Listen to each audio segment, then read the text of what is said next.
Radhe Radhe. College time तो यही होता है ना मेरी ये स्टडी का।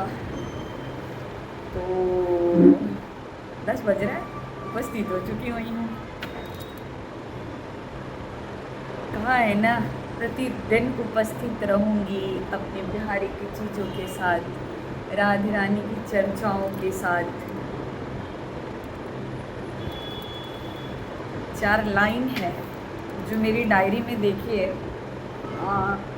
दिख रहा होगा आप लोगों को। ये लिखा हुआ है मैंने, राधा साध्यं साधनं यस्य राधा, मंत्रो राधा मंत्र च राधा, सर्व राधा जीवनं यस्य राधा, राधा राधा वाचिकिं तस्य राधा।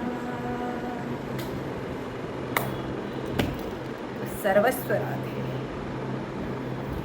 राधेश्वर श्री कृष्ण, कृष्णेश्वर राधे, यही है वास्तविकता।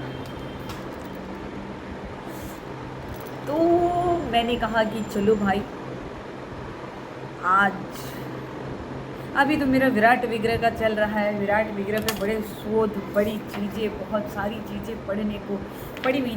लेकिन चलिए आज में देखिए, लोगों ने एक तो लोग कथा नहीं सुनाते हैं। विराट विग्रह का कथा तो खैर कोई सुनाता ही नहीं है, मैंने तो सुना ही नहीं आज तक। क्योंकि विराट विग्रह की चीज़ों को याद रखना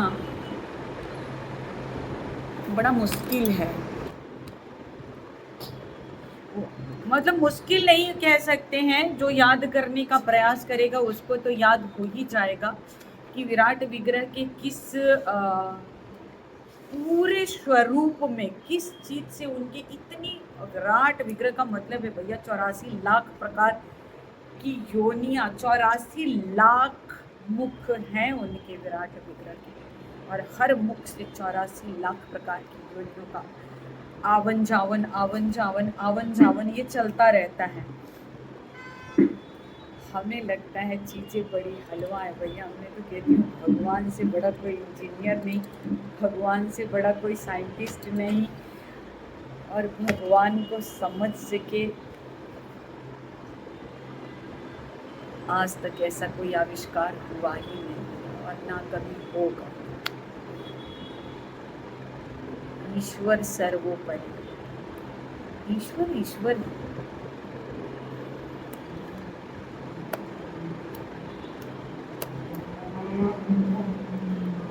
अगर कहा जाए विराट पुरुष का, आपको एक पूरे विराट पुरुष के स्वरूप की संरचनाओं में किससे उनके नख, किससे मतलब उनके शरीर में किस चीज का क्या स्थान है, चाहे उसमें पाताल, रसातल, महातल, तलातल, सूतल, वितल एवं अतल, भूतल, आकाश, स्वर्गलोक, महरलोक, जनलोक, तपोलोक, सत्यलोक, ये तो लोक लोक हो गए। आगे तो सारे देवता उनके उस विराट स्वरूप में कौन सी जगह पर किसका वास है, उन्होंने अपने उस विराट स्वरूप में किसको किस जगह पे स्थान दिया है। पर्वत, पठार, वृक्ष, उनकी शाखाएं, असुर, लोभ, मोह, तप, लालच, हर एक चीज उस विराट पुरुष के, उस विराट विग्रह स्वरूप में किस जगह पर मौजूद है, कोई कथावाचक नहीं बताता है। क्योंकि ये इतना जटिल है कि ये हर किसी की समझ में आ भी नहीं सकता है।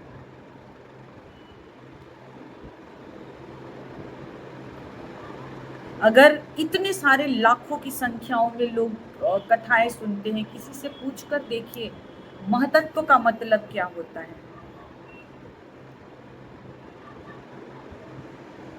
अहंकार का मतलब क्या होता है। महत्त्व का मतलब लोग बताएंगे महत्व, और जैसे किसी चीज का महत्व, किसी वस्तु विशेष का महत्व, व्यक्ति विशेष का महत्व। महत्व महत्व और महातत्व दोनों अलग अलग चीजें हैं।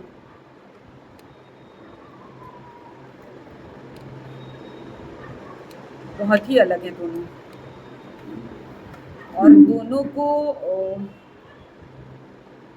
महत्व तो बहुत साधारण सी चीज है। एक कहते हैं हमारे लिए, चलो कोई व्यक्ति विशेष, कोई वस्तु विशेष हमारे लिए बड़ा महत्वपूर्ण हो गया हुआ है, बड़ा महत्व रखता है, पर महातत्व तो बहुत अलग चीज है।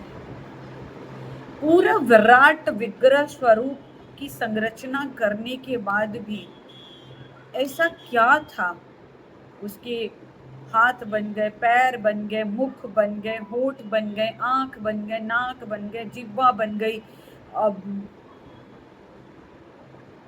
रक्त बन गया, शरीर में मज्जा बन गया, वीर्य बन गया, सब कुछ बन गया, उंगलियां बन गई, कहते बाल आ गए, श्वास आ गया, पर फिर भी कुछ तो कमी था जिसकी वजह से कि वो विराट स्वरूप खड़ा नहीं हो पा रहा था। सबने प्रयास कर लिया, फिर भी वो विराट स्वरूप खड़ा नहीं हो पाया। तो ऐसा क्या है, ऐसी कौन सी चीज है जिसकी वजह से, ऐसी कौन सी कमी थी जिसकी वजह से कि विराट स्वरूप उस जल की सतह में खड़ा नहीं हो पा रहा। विराट पुरुष जिस अंडे को लेकर के 1000 साल तक उस जल में, एकांत जल में, जैसे कहते हैं मुर्गी अपने अंडे को सेती है, उस प्रकार से उस विराट पुरुष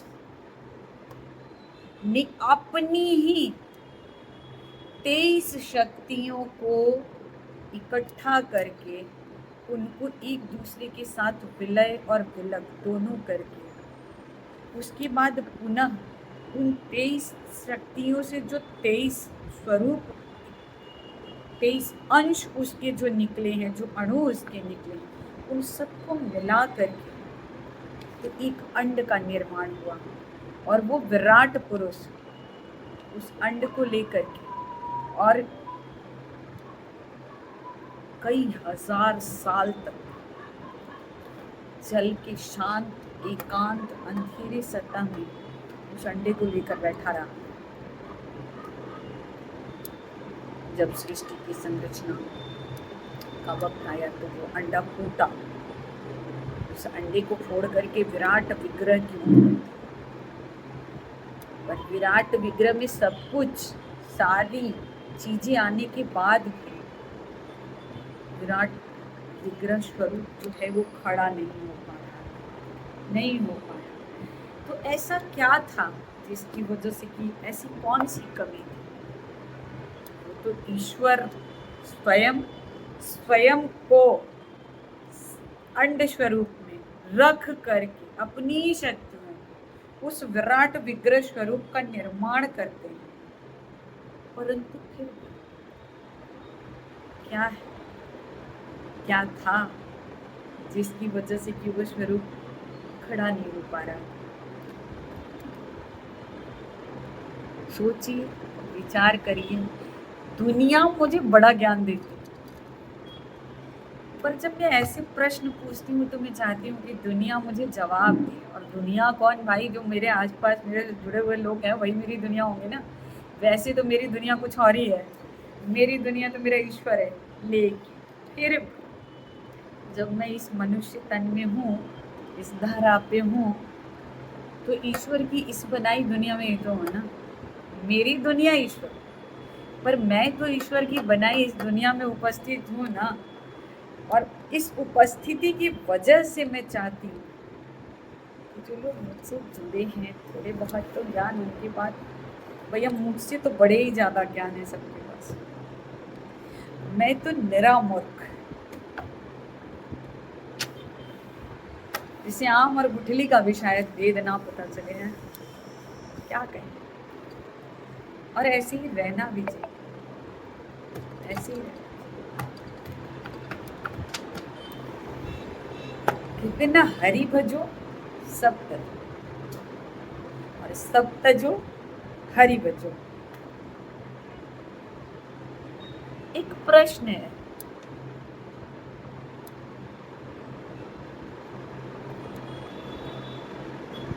गौर वर्ण कृष्ण या श्याम वर्ण राधे?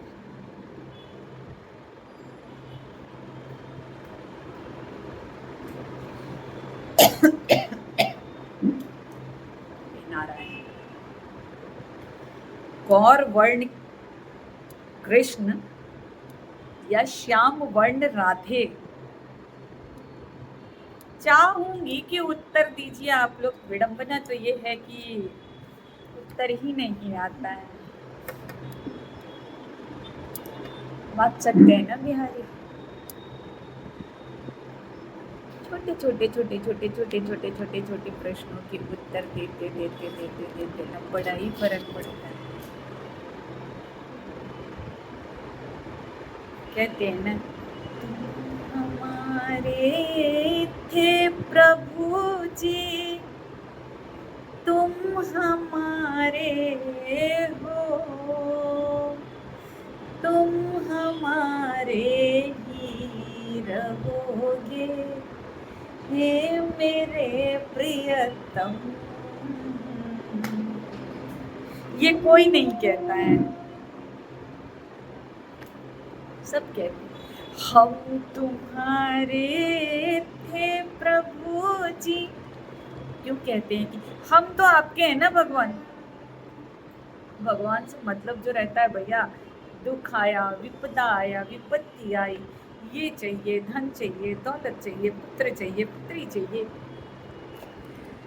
अकूत संपत्ति चाहिए। पर जिसने ये कहना शुरू कर दिया ना कि तुम मेरे हो, जैसे भगवान अपने किसी भक्त के घर में एक बार गए तो उन्होंने पूछा, ये घर किसका है? उसने कहा आपका। ये गाड़ी किसकी है? आपकी। ये सारे ये जो टीवी, मोबाइल, ये फ्रिज, ये फलाना ढिमकन, ये सब किसके हैं? आपके। फिर भगवान उसके घर के अंदर गए और वहां पर भगवान की एक बड़ी प्यारी सी छवि लगी हुई थी। भगवान पूछे, अच्छा ये किसका है? कहा ये मेरे हैं, ये मेरे हैं, यही एक हैं जो मेरे हैं। भगवान बड़े प्रसन्न हुए थे उसके इस उत्तर से। भगवान उसके इस उत्तर से बड़े ही प्रसन्न हुए। इसने मुझे कहा आप मेरे हो,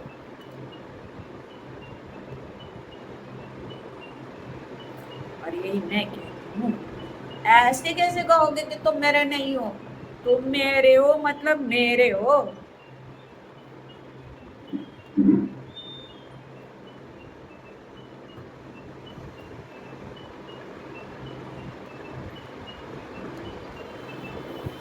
सखी रे बांके बिहारी से हमारी लड़ गई अखियाँ। सखी रे बांके बिहारी से हमारी लड़ गई अखियाँ। तो ये है मेरे नारायण। खैर, ये तो अलग बात हो गई।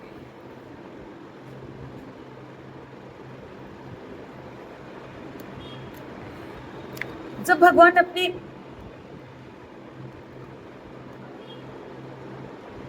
स्वलोक गमन के लिए जब तैयारी कर रहे थे, जब जा रहे थे, तो भगवान को तो था ना कि मुझे मैं पृथ्वी का भार उतारने के लिए धरा पे आया हूँ। मैंने अवतार ग्रहण किया है पृथ्वी का बोझ उतारने के लिए। बाकियों का तो बोझ उतार दिया मैंने, लेकिन ये जो यदुवंशी है ना, ये बाद में इस अहंकार के साथ इस धरा पर उपद्रव मचाएंगे कि हम भगवान के वंशज हैं। तो अपने जाने से पहले, अपने स्वलोक गमन से पहले मुझे इस भार को भी पृथ्वी के ऊपर से, क्योंकि मैं पृथ्वी के मांगने पर ही अपना अवतरण मैंने किया है, तो मुझे ये भार उतारना ही होगा।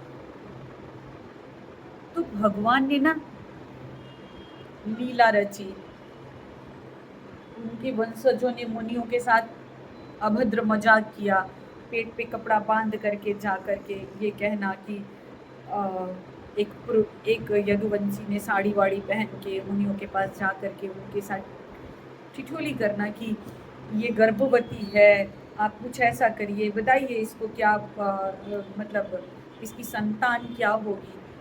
वो तो सिद्ध पुरुष थे वो मुनीश्वर, जो लोग वहाँ पर थे, उन्होंने कहा, उनको पता था कि ये हमें अपमानित कर रहे हैं हम लोगों को, तो उन्होंने कहा था इसे मूसल होगा। मूसल वक्त होने पर मूसल की उत्पत्ति भी हुई, जन्म भी हुआ।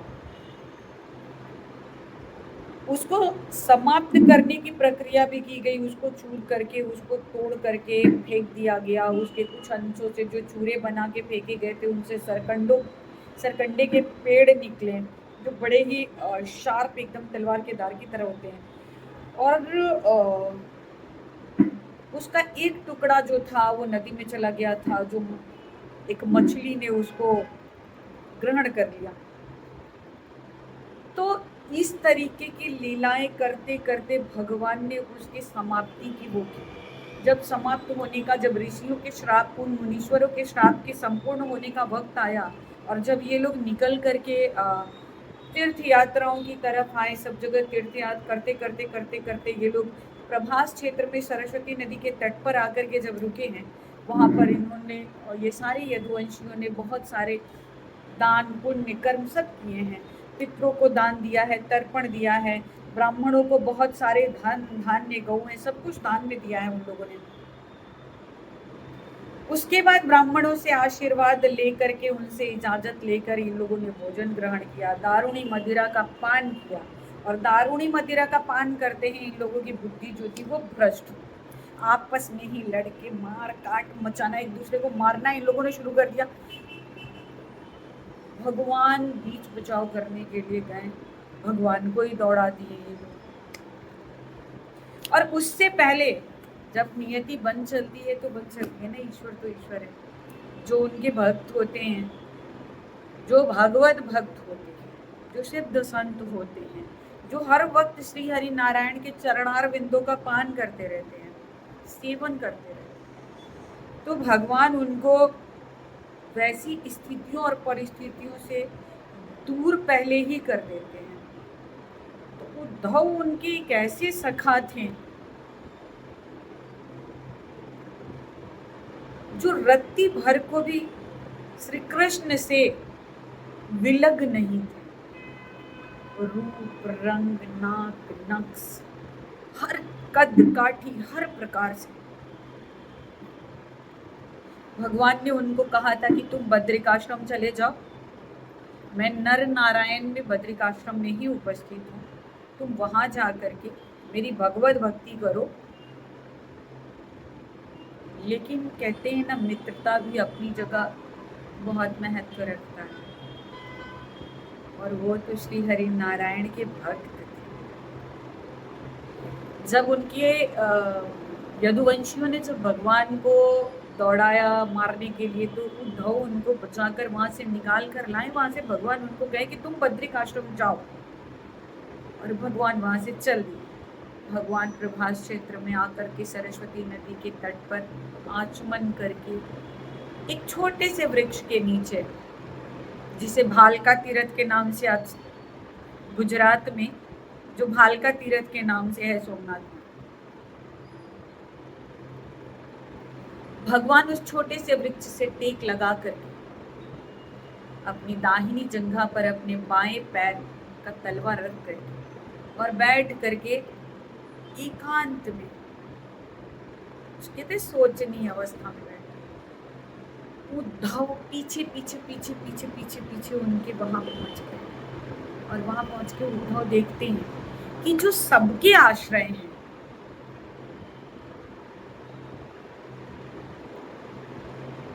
वो बिना आश्रय के उस सरस्वती नदी के तट पर उस वृक्ष से टेक लगा के बैठे। जिसने अन्न जल का त्याग कर रखा है कई दिनों से, उसके चेहरे पर असीम अपार मुस्कुराहट है। और सबको पता है कि श्री हरि नारायण की मुस्कुराहट ही तो सबसे कातिल है, लेकिन सबसे बड़ी माया ही उनकी मुस्कुराहट है।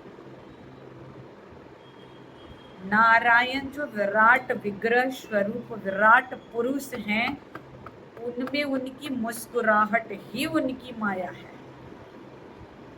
और उनकी माया का फंदा जिस पे पड़ गया,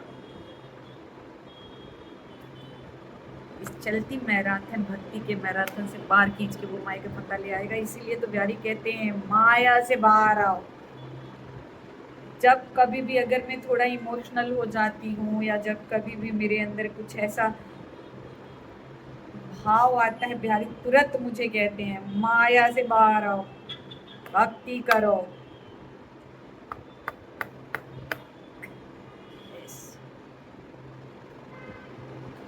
उद्धव वहां पहुंच करके उनके चरणों में बैठ जाते और उद्धव के इस भाव को देख कर ना भगवान अति प्रसन्न होते हैं। और तब वो उद्धव को कहते हैं तुम एक शुद्ध हृदय निश्चल भक्त। तो कल भी मैंने कहा था कि भक्ति करिए लेकिन निश्चल भक्ति करिए। भगवान ने उद्धव को यही कहा था कि तुम एक निश्चल भक्त। और तब भगवान उनको बताए थे कि ये तुम्हारा आखिरी जीवन है। तुम 8 वसुओं में से एक वसु थे अपने पूर्व जन्म में, लेकिन तुमने भक्ति मांगी थी मेरे इस अवतार में और इस वजह से तुम आए। अब ये तुम्हारा आखिरी जन्म। मैं तुम्हें तुम्हारी भक्ति से, मेरी सेवा से इतना प्रसन्न हूँ कि मैं अपने स्वलोक प्रस्थान करने से पूर्व तुम्हें वो देने जा रहा हूँ जो मैंने ब्रह्मा की तपस्या करने, हजारों कई हजार साल तपस्या करने पर जो मैंने ब्रह्मा को दिया।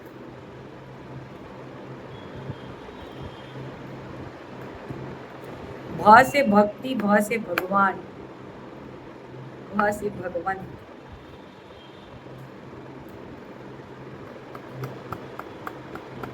भक्ति करिए।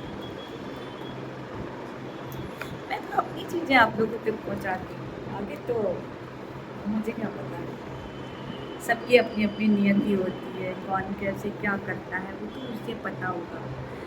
पर है ना बाबा,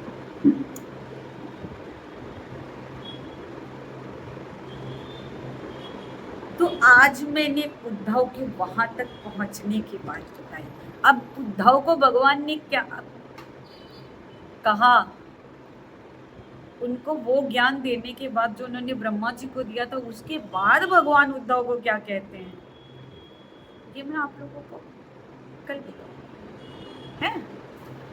तो चलिए कल पुनः मिलते हैं, तब तक के लिए राधे राधे राधे राधे राधे राधे। तेरे चरणों की श्यामा, तेरे चरणों की गर धूल जो मिल जाए, सच कहते हैं राधे, सच कहते हैं राधे। तकदीर संवर जाए, राधे तेरे चरणों की, श्यामा तेरे चरणों की। जाते जाते प्रश्न पुनः दोहरा रही हूँ, कृष्ण गौरवट या राधा श्याम? उत्तर जरूर दीजिएगा। फिर मिलते हैं, खुश रहिए, प्यार बांटिए, स्वस्थ रहिए, मस्त रहिए, प्रसन्न रहिए, आप बिना किसी के निंदा चुगली इन चीजों से दूर रहिए। कल पुनः मिलते हैं, तब तक के लिए राधे राधे राधे राधे राधे राधे।